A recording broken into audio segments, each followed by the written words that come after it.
नमस्कार, मैं हूं आपके साथ ज्योति कनौजिया। आइए नजर डालते हैं फटाफट खबरों की ओर।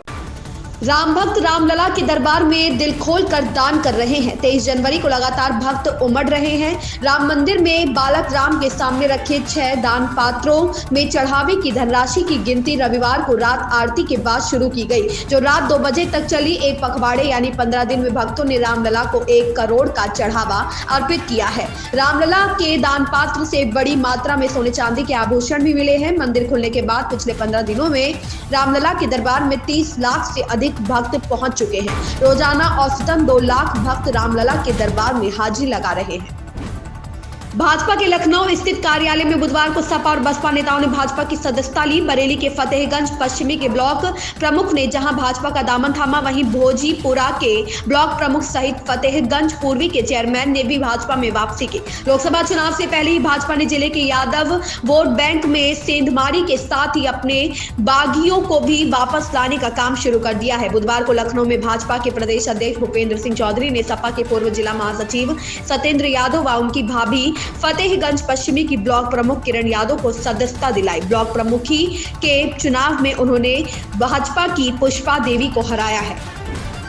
क्रिकेट को जेंटलमैन्स गेम कहा जाता है। हालांकि मैदान पर कुछ एक घटनाएं ऐसी घट जाती है जिसे देखकर फैंस अपनी हंसी कंट्रोल नहीं कर पाते। क्रिकेट पिच पर अब तक हुई सबसे मजेदार घटनाओं में से एक में टीवी एम्पायर ने LBW रिव्यू पर खिलाड़ी को नॉट आउट दिया, लेकिन ग्राउंड एम्पायर ने गलती से इसे आउट करार दे दिया। यह घटना किसी घरेलू मैच में नहीं बल्कि एक अंतर्राष्ट्रीय मैच के दौरान हुआ। दक्षिण अफ्रीका और ऑस्ट्रेलिया की महिला टीमों के बीच नॉर्थ सिडनी ओवल में जारी 3 मैचों की सीरीज के दूसरा वनडे के दौरान यह घटना घटी।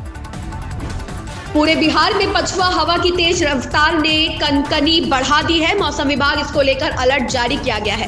कहा है कि आने वाले 3 दिनों तक पछुआ हवा की रफ्तार से लोगों को फिलहाल राहत नहीं मिलने वाली है। अगले 2 से 3 दिनों तक पछुआ हवा की रफ्तार 30 किलोमीटर से लेकर 40 किलोमीटर प्रति घंटे की रहने की संभावना है। इससे लोगों को कपकपाने वाली ठंड महसूस होगी। मौसम विभाग का यह मानना है कि आने वाले 3 दिनों के दौरान राज्य की न्यूनतम तापमान में 2 से 4 डिग्री तक की गिरावट हो सकती है। मुआवजा संबंधी मांगों को लेकर नोएडा प्राधिकरण के गेट पर धरना दे रहे किसान बृहस्पतिवार को दिल्ली कूच करेंगे। इसे देखते हुए यातायात पुलिस ने सेक्टर 6 उद्योग मार्ग पर वाहनों की आवाजाही आंशिक रूप प्रतिबंधित कर दी है। उद्योग मार्ग के अलावा रजनीगंधा से सेक्टर 15 मेट्रो स्टेशन, चिल्ला से sector 15 metro station, new Ashoknagar उद्योग मार्ग समेत अन्य मार्गों पर कुछ देर के लिए यातायात डायवर्जन लागू रहेगा। किसानों के विरोध मार्च को देखते हुए दिल्ली नोएडा चिल्ला बॉर्डर पर सुरक्षा बढ़ा दी गई है। निगम के नेता सदन मुकेश गोयल बृहस्पतिवार को सदन में अंतिम बजट पेश करेंगे। दोपहर 2 बजे से बजट भाषण शुरू होगा। वहीं बजट चर्चा के लिए बुलाया गया सत्र बुधवार को भी स्थगित हो गया।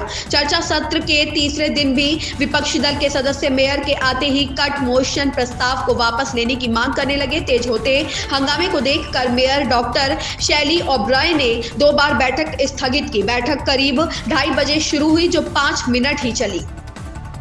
पंजाब के स्कूलों के लिए शिक्षा विभाग की तरफ से मिड डे मील में बदलाव किया गया है। अब विभाग ने केले के साथ ही मौसमी फलों को भी शामिल किया गया है। जिन फलों को मिड डे मील में शामिल किया गया उनमें अमरूद, आम, बेर, किन्नू शामिल है। शिक्षा विभाग की तरफ से संबंध में आदेश जारी कर दिए हैं और जल्द ही इन आदेशों को लागू कर दिया जाएगा। विभाग के अनुसार नए शैक्षणिक सत्र में फलों की उपलब्धता के आधार पर आदेश जारी किए जाएंगे और इसमें कुछ और बदलाव भी किए जा सकते हैं।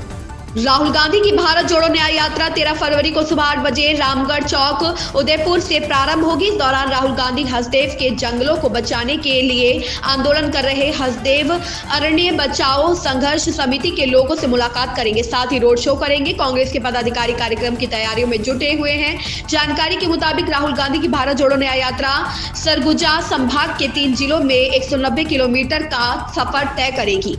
पहाड़ों से आ रही सर्द हवा ने राजधानी में ठिठुरन बढ़ा दी है। सुबह धूप खिली जिससे दिन में गर्मी का एहसास हुआ, लेकिन शाम होते ही बादल छा गए और ठंड बढ़ गई। मौसम विभाग ने गुरुवार को तेज हवा चलने व हल्का कोहरा छाए रहने का अनुमान जताया है। बुधवार को दिल्ली का न्यूनतम तापमान 6.9 डिग्री सेल्सियस दर्ज किया गया, जो सामान्य से 3 डिग्री कम दर्ज हुआ। अधिकतम तापमान 20.7 डिग्री दर्ज किया गया, जो सामान्य से 3 डिग्री कम रहा।